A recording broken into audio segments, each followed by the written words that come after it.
Sugaree in, what is it? It's outside Boone. What city is it? Newland. What is it? North Newland? Carolina. Newland? Yeah. So we're in Newland, North Carolina, close to Boone that I remember. And this is by far probably the prettiest mountain course I've ever played. I had a really great conversation with the owner. These are the owner's sons. And so tell me the story. How did this course work? How did it start? How did it happen?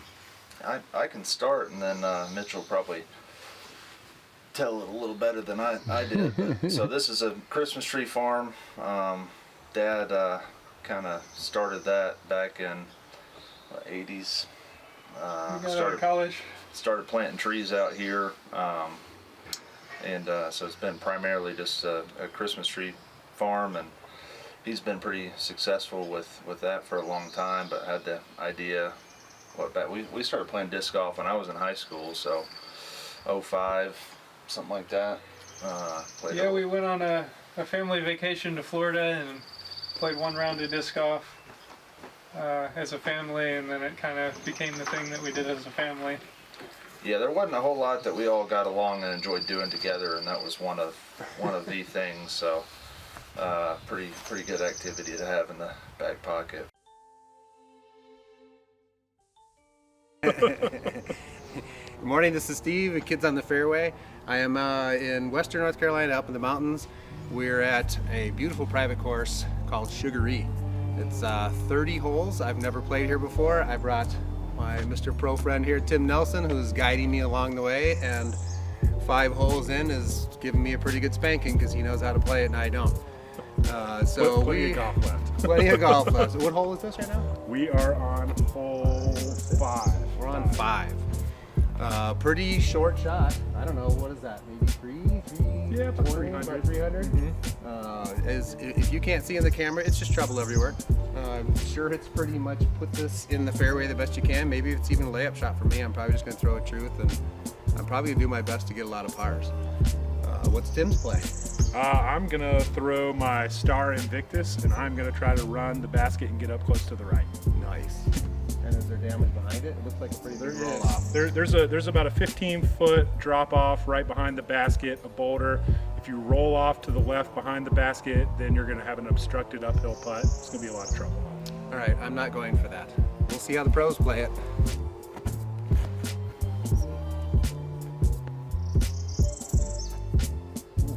Ooh, that is.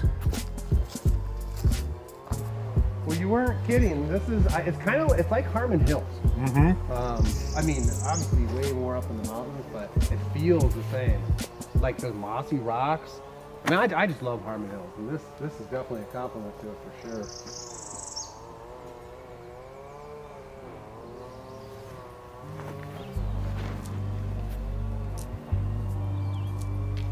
That's okay. Sit.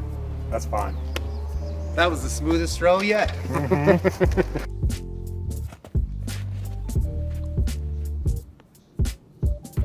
Oh.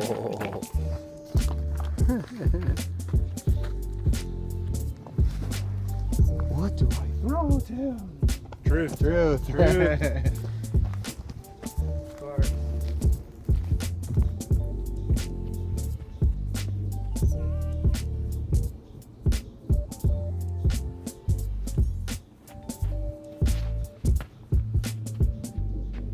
Good skip. Okay. I pushed down the fairway. That's a putt. Yeah? Oh, mom can throw it well. She can throw it because I haven't seen her throw, Absolutely. so actually I haven't seen her throw. She didn't play today just to take it easy on the rest of the crowd. Yeah. Nice. She didn't light it up. So she's what, 940, 950 rated? Yeah, at least. At least. Might be quadruple digits.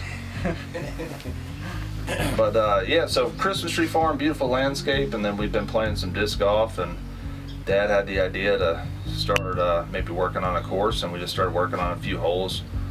To be honest, we'd be out here working in the trees, and then after a 8 or 9 hour day shearing Christmas trees, Dad would be like, why don't we work on building this disc golf course? And I didn't think it was the best idea to start, and certainly didn't realize like what it could become. But pretty cool vision. But it was. So like, how old are you at that point? 15, something like that. Yeah. I 16. think I might have been How far are you 14. guys? How far are you guys apart? 2 years. 2 years. Okay. 14 and you were 16? Yeah, something like that. Yeah, I can't imagine being interested in doing that after working on the trees. Yeah. I grew up with a stepfather that was a contractor, and I know that when we got done doing stuff for the day, the last thing I wanted to do was do stuff at home. Well, here we are at hole 2 at the beautiful Sugaree. This is a 30-hole course, so I'm not gonna probably get all 30 holes in. This is hole 2. Happens to be one of my favorites. There actually is 2 holes before this, but they call it, I think, 1A and 1B, because that used to be one hole that they broke up. This hole here, though, 303 feet, par 3. As you can see, lots of woods, but nothing but just a fantastic line. The only issue here is with a lot of the holes is that 20 feet that direction is a drop off for about 50 or 60 feet. And that's kind of, I wouldn't call it the theme, but it's something you have to think about on every one of these holes here. If you hit a tree and it goes the direction you don't want to go, you could be going a pretty long time. But they're beautiful holes. We'll move on to the next one. Or maybe, I don't know which we'll go to. We might go to 6.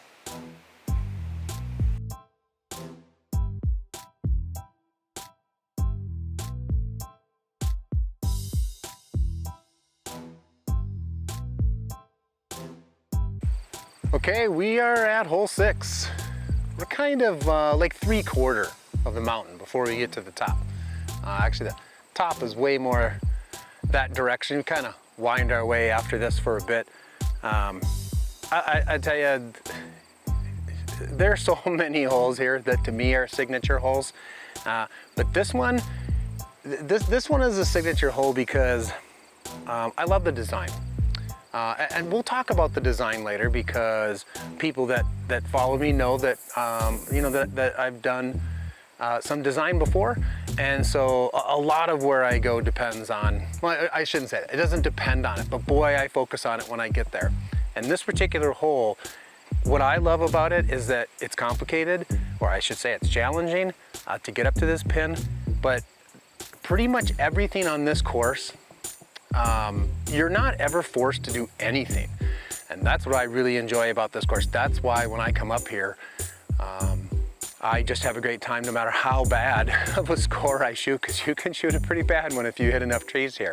But this particular one, hole 6, I mean, look at it, it's just gorgeous. There's a line on the right, there's a line straight ahead, force over anhyzers, flip up hyzers, thumbers. There are so many different ways you can attack this hole.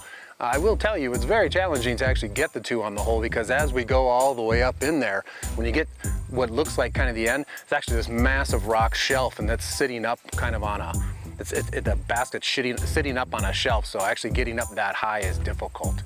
But if you get a 3 on this hole, you're if you get a 3, you're not getting stroked on this field by anybody else. Anyway, I can't even remember how long this is. It's got to be like 300. It might be with about 320, 330. But anyway, I mean, look at that. How can you go wrong with that? It's just a beautiful hole. Hole 6 at Sugaree. There's a lot of dragging branches and what else did we do? It seems like it was just dragging branches. Yeah, Dad would run the chainsaw and we would be the hauling crew. Yeah, he had a good vision around it. I'd like to, because we both put in a lot of hours building this thing. I'd like to say that I had some good idea that manifested into some actual hole or some shape of a shot, but I can't say. I think my value add to building this course was in the hauling of the branches. That was kind of my forte. Mm-hmm. So no designer involved, just your dad and you guys? Yeah, That's correct. So nobody ever came up, you didn't look to anybody that was around doing anything? No, I think Dad was pretty studious around playing other courses and seeing what he liked and he didn't, and kind of using that to develop a vision and kind of mapping that onto the land. I think one of the things that he does well here is really runs the contour of the mountain, unless you want to have a nice explosive kind of downhill finishing shot or an up shot just for a little variance. But I think it follows the shape of the mountain very well, and I think that's something that he kind of did a good job fleshing out the vision and then executing on. Yeah, I had a discussion with him because I asked him that, because I told him, I mean, I've played in a lot of different states, played a lot of different places, and this is the first time that I had played a course like this in the mountains where it was super challenging, but it was rarely punishing unless it was just, you know, where you just hit something, you ended up going way down the hill. And I told him I'd never seen it designed like that, and I've played a lot of these big events, like Ledgestone, you know, where you just play these, in my opinion, off just a huffle courses filled with OB and stuff. But I asked him about that, and he said, like, as a forestry guy, he said he just kind of went into the forest, and his idea was, you know, so many of these trees were going to get choked out anyway, and that was kind of his idea, was like the thinning out process. Yeah. And I thought that was a really cool way to create a course where you just go in and you just take out things you know aren't gonna make it anyway, and that's made for some lines that, to be honest, I've just never seen anywhere else. I've played in mountain courses. I started in Northern California, and there's plenty of them. You know, Stafford Lake and Skyline up in Napa and stuff like that, but it does not shape like this. So it's pretty cool. I thought that was a pretty cool idea. He wasn't too big-headed about it either. He pretty much said that's kind of what the idea was. Well, definitely. I remember, you know, back when I was working on the farm and I was here to like just do labor all the time, I definitely didn't appreciate this piece of land or like the beauty of it. Because you were young. Yeah, and I was just working here all the time. It wasn't fun. So, but like in the last 10 years, of just coming and playing disc golf and really just chilling here at the house, and my parents moved in. It's just, I can't really imagine somewhere more ideal to live and have a disc golf course and just like Yeah, a lot of people always say, you know, it takes going away from home to be able to appreciate home, but I think we both felt that in very big ways here. It's, yeah, we spent a lot of time working the trees growing up, which I actually very much appreciate now. Maybe I didn't in the moment from a character building perspective, is it helps you build a little bit of mental toughness, which will take you a long way in life. But yeah, coming back here is this is such a beautiful part of the world. I'm glad we got a course here and are able to, you know, share that with other people. But yeah, Dad, when Dad's talking about the, you know, taking the forestry science angle to building these holes, you know, he's maybe not saying it, but he, you know, thinks of himself as a force of evolution on that front. All right, here we are at the top of the hill. Maybe for the second or third time, I can't remember. The course kind of goes around this area a few different times and sprouts off left and right. But I just wanted to show you something. Scale. These are probably the smallest of the rocks at the Sugaree disc golf course. They get 10 times bigger than this, I think. But anyway, I wanted you to see something. See this basket? People will tell you, oh, why do people keep putting baskets in precarious places like this? I missed my putt, it's gonna roll off the back 100 feet away. That's not the case here. There are a couple that are sitting on shelves that if you go for it, you know, from outside the circle and you're not, you know, 100% sure about it, then, you know, you should be punished, and you will be. But here, it's taken me a really good shot to get to this spot. And when I got here, which I've done many times because I've played here quite a few times, inside the circle, I can get to this basket. This is a lesson for you designers out there. Stop putting baskets in areas where as soon as you get into the circle, you don't have a putt. I want to thank Mr. Rich Minford for design like this. Again, scale. Off to the next one. Well, I mean, you know, when he had said that to me, it kind of caught me off guard. I never thought about that. So I'm a huge fan of John Out. And, you know, so W.R. Jackson, Harmony Bend, you know, there's courses like that. And the reason I'm such a fan of them is because, I don't know if he really has the same policy about, you know, what he's taking out for trees, you know, but the idea that you can play these courses where, you know, your reward in the shooting the good shots gets you to the next shot, and that I felt that here, but in the mountains I just didn't think it could happen. And I just kind of felt that a lot of that was just, mean, I don't know how selective your dad was about taking out trees at the time, but boy, does it look like, I mean, it just doesn't look like he took anything out.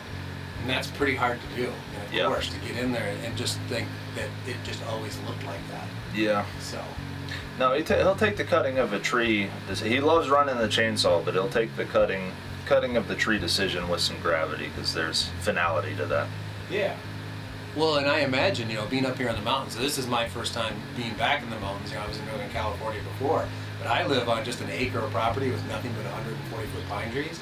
And we had to take a couple trees out when we first got there, and I'll tell you, that guy that came in, he was pretty serious. He's like, you gotta be really selective about what you do, because you create a new wind tunnel down here, and the next thing you know, all your trees are gone. Yep. So that's a pretty cool, I mean, it's definitely a cool thought process.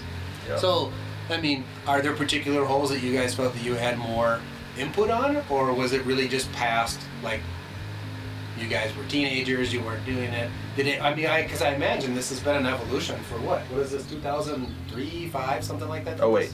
08. So obviously you're gone, you don't live here anymore, but I imagine that you're, in the last 10 years, you guys are coming back. Are you shaping new holes? Are there new things that have happened?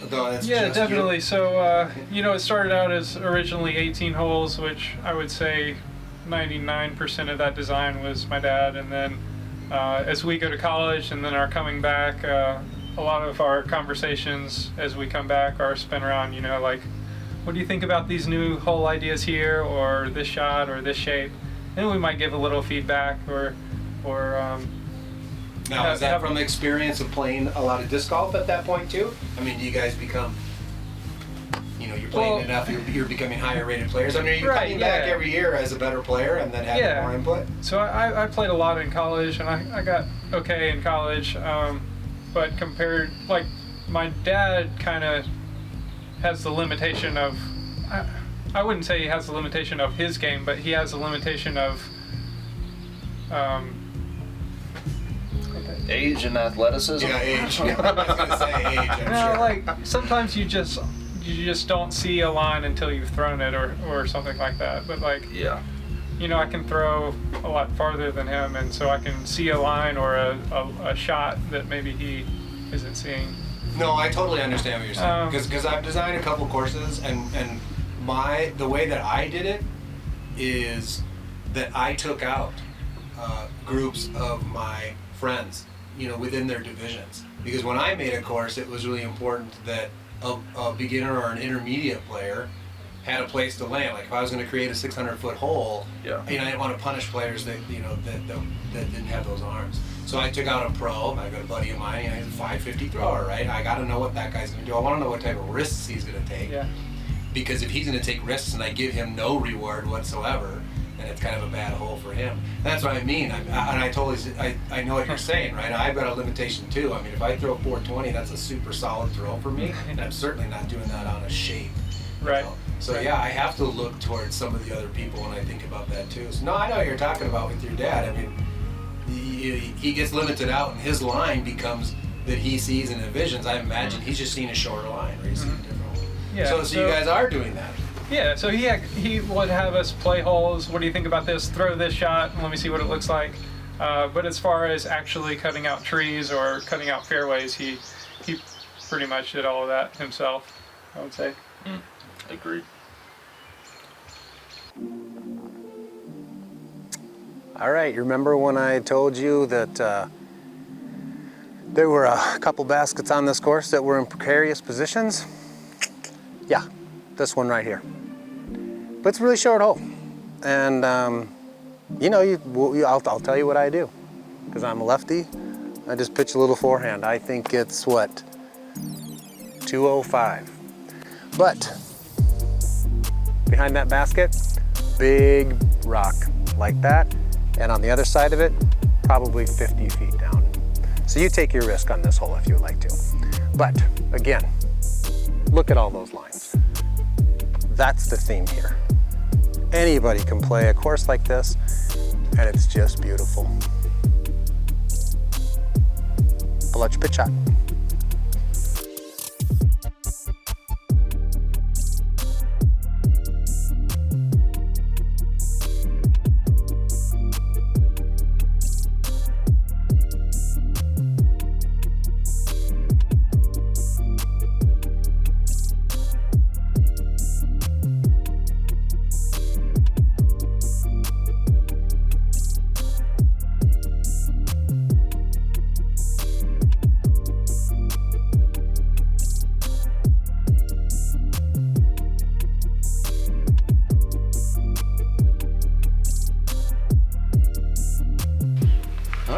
Well, I'm good. I don't need to ask you any questions. Is there anything else you want to talk about? Is there, support you guys look for here? Like, advertised? Is your dad want this to be this big, huge, popular place? Is he looking for this to be, this epic? It's kind of stop the bucket list course that people all want to come to. It's kind of a balance and maybe some like opposing forces in that, where it's like I think I appreciate that when people come here, they very much appreciate this as a world-class disc golf course. I think it would also probably ruin some of the allure if it became super popular, and so that balancing act between those, not overly industrializing or commercializing this and kind of keeping it as this secluded thing there's a lot of beauty in that, but it's also nice for people to appreciate such a good vision and the manifestation of that vision, and it's something that's really, really cool that my dad and mom deserves a ton of credit as well for keeping this thing on its rails, all the work in terms of both operations and also just should go up run the Wii or for 4 straight hours on 5 days in a row to get ready for this kind of tournament. That's pretty cool as well. So I shouldn't tell the Disc Golf Pro Tour about it. we don't want the Pro Tour. Actually, I heard some big players are here a while ago, and I've heard the stories of the Calvin Heimberg 10. That's a pretty good one that I heard today. Yeah.